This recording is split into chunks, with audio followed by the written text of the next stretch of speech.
Hi guys, this is Alaya Jen and welcome back to my YouTube channel. So for today's video, ilang interview ba yung kailangan nating pagdaanan bago tayo ma-hire? So ang daming nagtatanong sa akin and ngayon sasagutin ko na siya. So first is pupunta ka ng agency. So magdala ka lang ng ballpen na black and sarili mo, i-present mo doon. Huwag ka na magdala ng resume, biodata, chuchu kasi hindi mo yan kailangan doon. So, dalhin mo na lang din yung diploma mo, passport, importante yan. And then, mag-xerox copy ka na din ng passport mo in case na kukunin ng agency kasi may ibang agency na kinukuha yung passport pagka natanggap sila sa interview. May iba din na ikakopy lang nila and ibabalik nila sa'yo. Depende.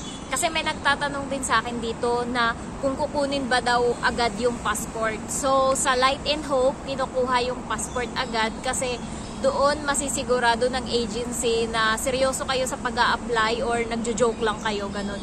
Kasi merong isang babae doon, kasama siya namin, ex-abroad, nag-apply siya and natanggap siya sa interview.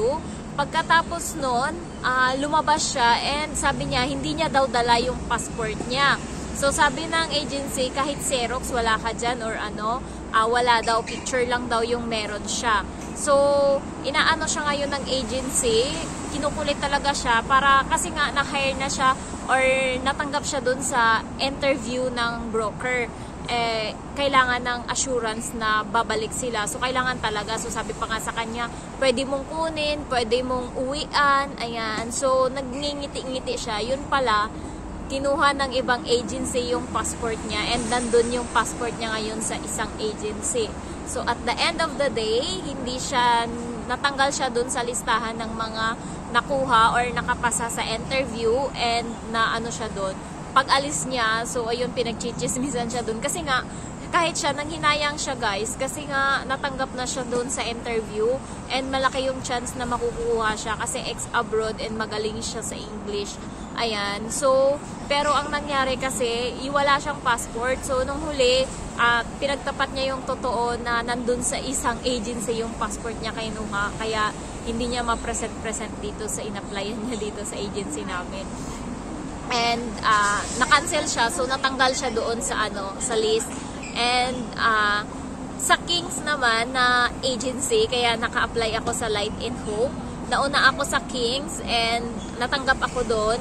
Nakapasa ako sa interview. So, sinerox lang nila yung passport ko and binalik sa akin. Ayan. So, Maris ata, alam ko, Xerox lang din. Tapos, ibabalik din sa'yo yung passport mo. So, depende sa agency. Yung Light and Hope naman, kinukuha talaga nila yung passport, guys. Pero, sure naman na safe yung passport sa kanila kasi iniingatan niya nila.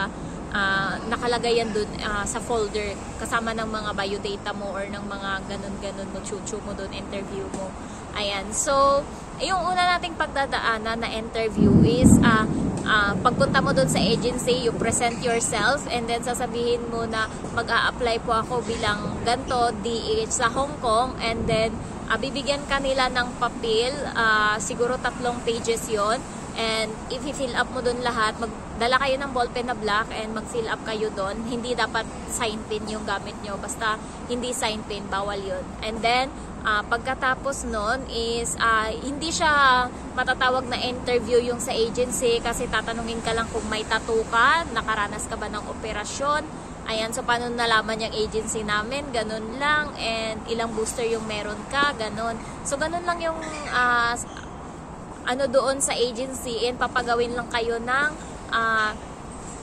experience na 2 to 3 years and wala na. So, doon kayo maghahanda sa broker's interview or principal interview. So, marami rin nagtatanong sa akin kung yung principal interview ba is iba doon sa broker's interview. Isa lang po yun, yung broker and principal interview. Yun po yung agency na ka-tie up ng agency natin sa Pilipinas dito sa Hong Kong. So, Hong Kong agency sila. And sa kanila, sa agency na yun or sa broker's interview, principal interview, doon pumupunta yung employer natin and naghahanap ng katulong and sila yung papakita ng mga picture mo, lahat-lahat, yung mga applicant dyan, sila yung nagpe-present. So, sila yung nagmamarket sa'yo dito sa Hong Kong. Ang tawag sa kanila, principal or brokers Ayan, so sila yung nag-interview. Ayan, so doon galingan mo kasi sa ano na to, chance mo na to para ma-market dito sa Hong Kong, and chance mo na to, konting push na lang and makakakuha ka na ng employer. So dito galingan mo, and the more na ginalingan mo and nakikita nila na sincere ka, the more na may chance ka na makukuha. Kasi aside from pipilian kayo ng mga amo nyo, also maire-recommend nila, kasi yung ibang amo nagtatanong kung kasi, lalo na kung personal interview, sasabihin nila sa alin dito yung maganda, kasi nagsusulat yan sila every interview guys sa papel nila na hawak. Ayan, sa biodata mo nakalagay dyan na obedient ka, ganto ka, masunurin ka, smiley ka. Ayan, so yung birthday and then zodiac sign, importante din yan sa mga Chinese kasi maano sila sa mga paniniwala na ganyan. Ayan, so basta always ka lang smile, kasi ayun yung ano nila, na hindi ka malas kasi pag hindi ngumingiti sa kanila, kaya parati kang mag-i-smile. Ayan, so yun lang naman sa employers, brokers interview, galingan nyo masyado. Ayun, umuulan na. Nandito ako sa park. Maaga pa kasi alas 12 pa yung ako bumalik sa bahay. So, galingan nyo sa sa brokers interview, kasi konting push na lang mag-i-employers interview na kayo. So, 2 beses tayo mag-i-interview guys. Isang brokers interview or principal interview, and isang employers interview. So, pagkatapos na na-select ka na doon sa brokers interview, ayan, mag-aantay ka ngayon ng ilang weeks, or ako 1 week ako nag-antay, tsaka ako nagkaroon ng amo. Ayan, so pagkaroon ko ng amo, tinawagan ako ng chinyat ako ng agency, sinabi sa akin na may employers interview ako alas 2 ng hapon. Ayan, so be ready, ganyan, ganyan, open your WhatsApp, ganyan, ganyan. So pagkatapos nun, nag-antay ako ng employers interview, and nagulat ako may tumawag na Hong Kong number sa WhatsApp, and pagsagot ko, amo ko na yung kausap ko, and sabi niya sa akin, introduce yourself. So ito yung pinakapaghahandaan nyo talagang maigi, yung employers interview, kasi ito na yung last tulak nyo para ma-hire. Ayan, so give your best shot na talaga. Lahat na, practicein nyo na lahat ng dapat nyong practicein, and first and foremost, unahin nyo yung introduce yourself, kasi yun yung kailangan nyo talaga.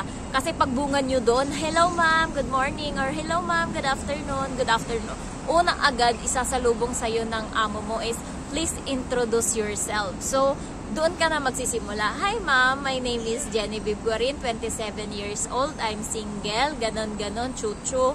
Ayan, so I am a domestic helper here in the Philippines for 3 years, and I serve 4 members of the family. Ayan, so anuhin mo lang yung English mo guys na maiintindihan nila na clear, and ano ba, yung malinaw, kasi minsan hindi sila masyadong magkakaintindi, lalo na kung iniislang-islang mo yung English mo.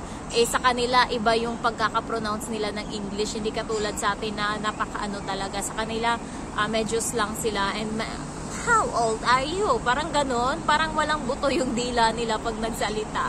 So, kailangan guys, yung ano nyo, kailangan mabilis din mag-pick up yung utak nyo, na kailangan pagsalita nila ng English, hindi nyo na sila pinapawag. Sorry ma'am, I can't hear you, I don't understand you. Dapat hindi ganon. Dapat isang tanong niya, naiintindihan nyo kaagad, and ready na kayo agad sumagot. So, kailangan guys, makinig kayo. Pag nagsasalita siya, tahimik muna kayo. Tsaka kayo ngayon babanat pagka tapos na siyang magsalita, and then anuhan mo na ng konting landi. Yung ano, sabi niya sa akin nung nakaraan. Ano ba yung sabi niya? So, you're taking the children newborn? Parang nasyak ako, hindi ko napagandaan yun. Kasi ang nilagay ko dun sa ano ko, sa resume ko, 3 years old yung bata. So, sinabi ko, no ma'am, I was taking care of the baby girl since she was 3 years old and up to 6 years old. So, gumano na lang siya. Pero sa isip-isip ko, nagsisinungaling na nga lang ako. Muntik pa ako mahuli doon. Sabi, parang yan yung nasa utak ko. Kasi newborn guys, wala talaga. Hindi talaga ako marunong yan. Tsaka lalo dito sa Hong Kong, masyadong maarte yung mga, mga mama, lalo sa mga newborn.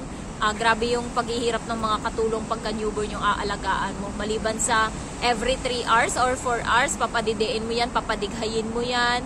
Ganun, dapat hindi umubo yung bata, dapat ganun. Mahirap siya guys, kaya kailangan hindi nyo sasabihin may newborn kayo.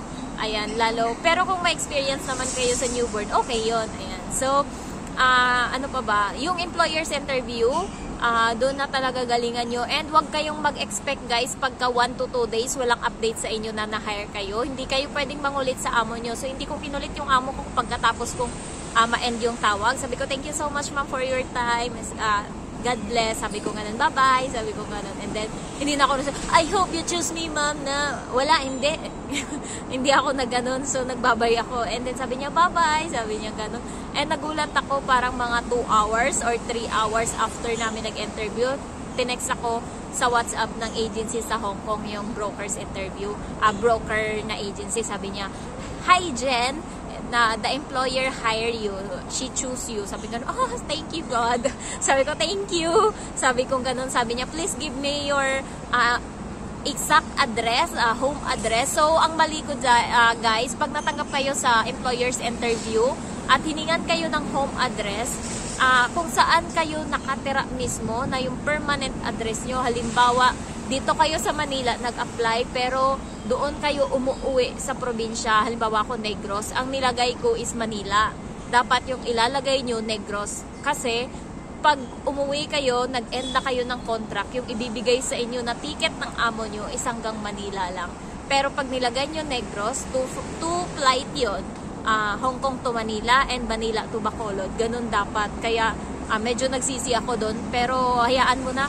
Dapat pag hiningan kayo ng address, pag natanggap na kayo sa employer's interview, hihingan kayo niya ng agency ng exact address. At pag hiningan din kayo ng agency dito sa Pilipinas ng exact address, ibigay nyo yung address na kung saan kayo umuwi talaga. Ayan. So, ayun yung mali namin. And yung isa kong kaibigan, Mindanao siya, yung in-address niya din kasi dito siya sa Manila nakatira and nag-apply siya. So yung in-address niya Manila and wala siyang kapamilya dito sa Manila, nag-boarding house lang siya ngayon. Pag natapos yung contract niya, Manila yung bagsak niya, and from Manila mamamasahe siya papuntang Mindanao. So sayang din yung pamasahe, di ba? Dapat yung gawin nyo guys kung ano yung permanent address nyo. Natuto na ako, dapat matuto kayo para at least alam nyo na hindi nyo nauulitin yung pagkakamali ko. Pero okay din naman sa akin yun kasi meron din naman ako mga pamilya dito sa Manila and anytime pwede naman ako makatira muna ng ilang araw bago ako lumipad papuntang Negros. Ayan. So, 2 interview lang guys. Yung una, agency sa Hong Kong, pangalawa, employer na. And wala nang ibang tanong-tanong, ang daming arte ng iba. 2 lang po. Sa King's interview din, ganun din naman.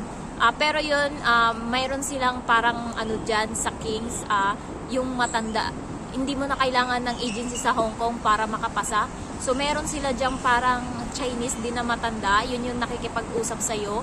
And hindi mo na kailangan ng agency sa Hong Kong. Parang magpasa ka na lang ng video pagkatapos nun, inaantayin mo yung employer's interview mo. So, 2 lang talaga, walang tatlong interview, guys. Yung pangatlo siguro yung sa agency dito sa Manila, pero tato, ganun, may booster ka, ganun, saan mo na yung agency namin, ganun.